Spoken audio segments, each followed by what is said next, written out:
연예인들은 남자 여자를 떠나서 사귀면 안 돼. 그때 당시만 해도 구준엽이 물려있는 광고 같은 거나 아니면 홍보 계약이 줄줄이 있었대요. 그렇게 결혼 생활을 하다가 2021년 11월에 이혼을 합니다. 그리고 전 남편과 재산 분쟁도 여전히 계속 ING로 하고 있어요. 자신이 가지고 있는 모든 권리를 장모에게. 구준엽이 1998년도 클론 활동을 하던 시절, 클론은 정말 인기 있는 그룹이었습니다. 맞아요. 너무 좋아했죠. 여름에 이 클론 음악이 안 틀어지는 데가 없어. 어디 가도 클론 음악을 들을 수 있었어요. 특히 그렇지, 쿵타리 샤바라가 여름 내내 어디 가도 항상 쿵타리 샤바라가 나. 맞아요. 이 두 사람이 되게 잘생긴 축에 속한 사람은 아니어서 확실히 시너지가 좋았어요. 뭔가 모르게 남성적이고 야성미? 그런데 이 사람이 이제 백댄서 출신인데, 이 두 사람이 클론이 해외 진출을 처음 한 데가 대만이에요. 대만인데 이때가 이제 우리나라 그 K-팝 거의 초창기 시절이에요.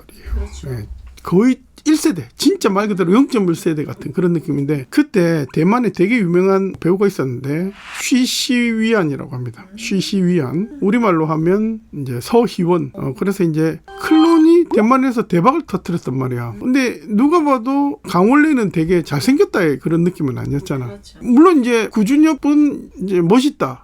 그렇죠. 지금보다 훨씬 어렸으니까. 그래, 이 두 사람이 눈이 맞습니다. 쉬시위안이랑 구준엽이랑. 그래서 그때 처음 만나가지고 비밀 연애를 시작합니다. 그랬겠다. 한참 유명해졌을 때. 그렇죠. 그래서 이제 한 1년을 만났는데, 그때만 해도 우리나라 연예계에는 암묵적인 룰이 있었는데, 불문율이 있었죠. 네, 뭐 다 아실 텐데 유명해진 연예인들은 남자 여자를 떠나서 사귀면 안 되는 그런 조항들이 계약서에도 들어갔었고, 그리고 한번 결혼하면 인기가 갑자기 없어지는, 맞아요. 그거보다도 연애 자체도 맞아요. 만인의 연인이어야만. 그렇지 그렇게 늙어야 되는데, 어떤 일이 있었냐면 예전에 이제 G.O.D의 박준영이, 그때 당시에 G.O.D를 메이드한 박진영보다도 박준영이 한 살이 더 많아. 맞아요. 아이들이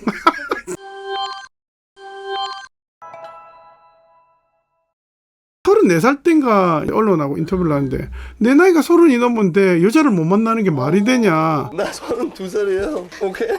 그 당연한 얘기인데, 그때 당시에는 사람들이 되게 쇼킹을 했어. 저런 얘기를 연예인이 인터뷰에서 할 수 있다는 자체가 되게 센세이션한, 그 정도로 되게 보수적인 어떤 사회였다, 우리나라가. 그래서 구준엽과 이 서희원 씨가 똑같은 문제에 이제 봉착합니다. 후에 이제 구준엽이 뭐라고 얘기를 했냐면, 먼저 헤어지자라는 얘기를 했대요. 소속사에서 압박이 얼마나 심했겠어요. 이제 소속사에서 뭐라고 얘기했냐면, 그때 당시만 해도 구준엽이 물려있는 광고 같은 거나 아니면 홍보 계약이 줄줄이 있었대요. 한참 이제 인기가 많은 시절이었기 때문에. 그래서 이제 주변에서, 말은 주변이라고 얘기를 하는데, 이제 아무래도 이제 소속사 측에서 얘기를 했겠죠. 야, 이 광고들 위약금 내야 되는데 이거 다 네가 해결할 수 있겠냐, 책임질 수 있겠냐, 이런 말을 하면서 압박을 했다고 합니다. 그리고 이제 본인도 잘 알겠지. 왜냐면 메뚜기도 한철인데 바짝 벌어야 되는데, 지금 위약금 금액 얘기를 들으면 되게 더 겁이 났겠지. 그래서 먼저 헤어지자는 얘기를 했다고 합니다. 근데 이제 진심으로 헤어지자고 얘기한 게 아니라 어쩔 수 없는 상황에서 헤어지자고 했는데, 둘 다 서로에 대한 애정이 좀 약간 깊었었나 봐요. 애틋했군요. 근데 쉬시위안이 2011년에 중국인 사업가와 먼저 결혼을 합니다. 그 중국인 사업가 이름이 왕샤오페이라고 하는데, 왕씨네요. 왕씨. 쉬시위안은 후에 어떤 얘기를 했냐면, 어릴 때부터 내 인생이 거의 매일 두려움으로 가득 차 있었는데 구준엽을 만난 이후부터 모든 게 달라졌다라는 얘기를 했어. 그래서 구준엽과 헤어질 때는 정말 괴로웠고 은퇴까지 하고 싶었다, 이런 얘기를 보고 종합해 봤을 때, 쉬시위안은 그 중국인 왕서방과 진정으로 결혼을 한 게 아니라 잊으려고, 그러니까 남자는 남자로 있는다라는 얘기를 하잖아. 그렇게 만나지 않았을까. 그래서 이제 쉬시위안이 내가 연예인이라 구준엽 씨와 자유롭게 사귈 수 없었기 때문에 이 일이 너무 싫었다. 그러면 이제 구준엽 입장에서도 광고에 대한 어떤 리스크가 있었지만, 본인도 대만에서 광고에 대한 리스크가 있었다. 그래서 이제 둘의 인연이 거기서 끝나나 싶었대요. 왜냐하면 둘 다 이제 살아가면서 뭐 연락도 안 하고 살았으니까 아니니까. 근데 이제 조금씩 마음은 있었나 봐. 그래서 아무튼 시시 위안이 그렇게 결혼 생활을 하다가 2021년 11월에 이혼을 합니다. 오, 21년. 참고로 그때 자녀가 일남 일녀, 딸 하나 아들 하나 있었고요. 전 남편과의 사이에서 자녀가 있는 건 아무런 문제가 안 됐던 것 같아. 다시 만남에 있어서 구준엽한테는. 그래서 구준엽은 시시 위안이 이혼했다는 소리를 듣고 바로 연락을 합니다. 전화번호를 기억하고 있었대요. 20년 전에 전화번호를. 시시 위안이 전화를 받은 거예요. 그렇게 다시 사랑이 이어지고 2022년에 구준엽은 시시 위안과 결혼을 합니다. 그때가 코로나 시절이었는데 구준엽이 어떻게 프로포즈를 했냐면 우리가 다시 만나려면 결혼을 해야 된다. 라고 그렇게 이제 했다고 합니다. 그때 프로포즈를 못하고 제대로 못 사귄 거 비밀 연애를 했던 게 되게 후회가 됐겠지. 20년 동안. 그래서 이제는 나이도 먹었고 이제 그리고 또 연애한다고 해서 지탄받을 나이도 아니고 인기가 그만큼 있는 것도 아니고 아이돌도 아니니까 지금 50대 넘었어요. 60대는 안 됐지만 아무튼 한국에서 먼저 혼인신고를 했다고 합니다. 그리고 나서 대만에 찾아가서 2주 격리를 받고 다시 만났는데 그때 영상이 있어요. 훗날 이 영상을 라디오스타에서 재회 순간을 담은 영상을 이제 공개를 합니다. 그때 또 일화가 있는데 한국에서 먼저 혼인신고를 했다고 했잖아요. 구준엽이 혼자 가서 이제 혼인신고를 했습니다. 이게 서류만 가지고 있으면 혼인신고가 가능하잖아요. 화상통화로 서로 결혼 의사를 밝히고 그렇게 이제 신고를 했는데 동의서를 어떻게 받았는지 모르겠는데 그러니까 이제 서류를 뭐 메일로 보내주고 도장을 찍어 받거나 그래 했겠지.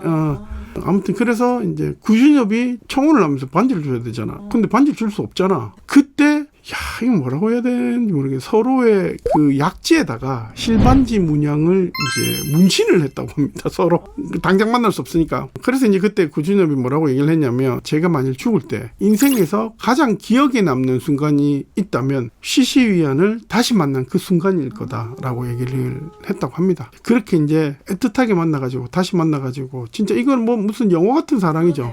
그렇게 이제 알콩달콩 사랑을 이제 시작합니다. 사실 이때만 해도 클론 인기가 이제 이전에 비해서 되게 거의 없었지. 그리고 이제 구준엽도 뭐 그렇게 큰 뭐 연예계 생활을 하진 않아요. 이제 가끔 디제잉으로 DJ 쿠 디제잉도 하고 아니면 뭐 작사 작곡 같은 거 하고 그리고 이제 제가 알기로는 그 한때 유명했던 그 핑미 하는 그걸 작곡을 했던지 아니면 안무를 짰던지 아마 그래서 잠깐 유행을 하기도 했고 그래서 이제 두 명이 만남이 옛날보다 뭐 한번 만나고 나서 그 이후에는 그렇게 큰 이슈가 안 됐어요.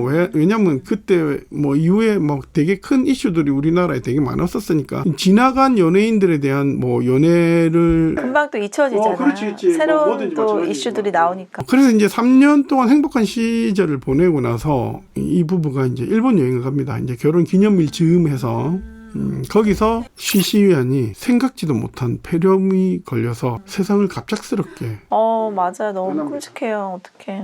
이때 다시 화제가 된 게 시시 위안이 재산이 어마어마해요. 알려진 바로는 1200억. 그리고 전 남편과 재산 분쟁도 여전히 계속 ING로 하고 있어요. 그래서 이제 재산 문제가 살아있을 때 문제가 안 되는데 되게 복잡해진 거예요. 여기서 내가 이제 자료들을 찾아보니 일부 알려진 바에 따르면 한국에선 혼인신고를 했는데 대만에서는 혼인신고가 안 했다. 그래서 더 복잡하게 됐다. 이런 얘기도 있는데 제가 찾아본 바에 따르면 사실은 대만에서도 혼인신고를 했다고 합니다. 구준엽 성격상 했을 것 같아요. 그러면 시샤위엔의 어떤 재산 분배가 사람 죽고 나서 사실 돈 가지고 얘기하기는 힘들지만 현실적인 문제도 없는 게 아니잖아요. 골치 아프고 하긴 해야 되는 거잖아. 그리고 아까 얘기했듯이 전 남편과의 재산 분쟁도 여전히 진행 중이니까 이게 되게 복잡하게 이게 진행이 더 복잡하게 그렇지. 그렇다고 해서 이혼을 하고 진행 중이었는데 내가 포기할게. 우리 와이프가 죽었으니까 포기할 거야. 그 가지고 있는 1200억도 나누는 그런 문제들이 되게 복잡하게 이어질 수밖에 없는데 한 보도에 따르면 시샤위엔이 재산 1200억이었으니까 산술적으로 나눠도 최소 뭐 400억까지는 구준엽이 받을 수 있다. 남편이니까. 이건 사실 이 400억은 누구한테도 작은 돈이 아니잖아요. 엄청 큰 돈. 엄청 큰 돈이죠. 왜냐면 이제 일남 일녀 그 자녀들한테도 돈이 일부 가고 장모님도 살아있으니까 장모님한테도 갈 거고 포함해서 남편한테 가는 게 한 400억까지 될 수 있다. 그런데 이 구준엽이 여기서 되게 중요한 결단을 내립니다. 이 구준엽은 진짜 이 시샤위엔이라는 여자를 되게 사랑했나 봐. 그걸 보여주고 싶었나 봐요. 돈이 문제가 아니었다. 자신이 가지고 있는 모든 권리를 장모에게 모두 위임을 합니다. 쉽지 않았을 텐데. 그리고 이제 시샤이엔이 전 남편하고 낳은 아들, 딸이 있다고 그랬잖아요. 걔들의 권리를 위해서도 끝까지 싸워줍니다. 전 남편하고. 법적인 투쟁을 계속하겠다라고 밝혔어요. 사실은 이제 이 두 사람은 이별이 되게 길었고, 그리고 사랑을 되게 짧고 굵게 했고, 그리고 다시 이제 이별을 했죠. 영원한 이별을 했죠. 그래서 한때 이제 스타였던 이 두 사람. 이게 웃긴 게 클론이 2명이잖아요. 구준엽 되게 멋있잖아. 한 여자만을 평생 사랑하는. 나머지 한 명은 반대입니다. 그래서 멋있다고 생각한 적이 한 번도 없는데 나는 사실 구준엽이 멋있다고 생각한 적이 없어요. 근데 이제 보니까 외모마저 멋있게 보이는데 앞으로 좋은 일만 계속 있으시길 바랍니다. 극복하셔서 네, 건강한 모습으로 다시 뵀으면 좋겠습니다.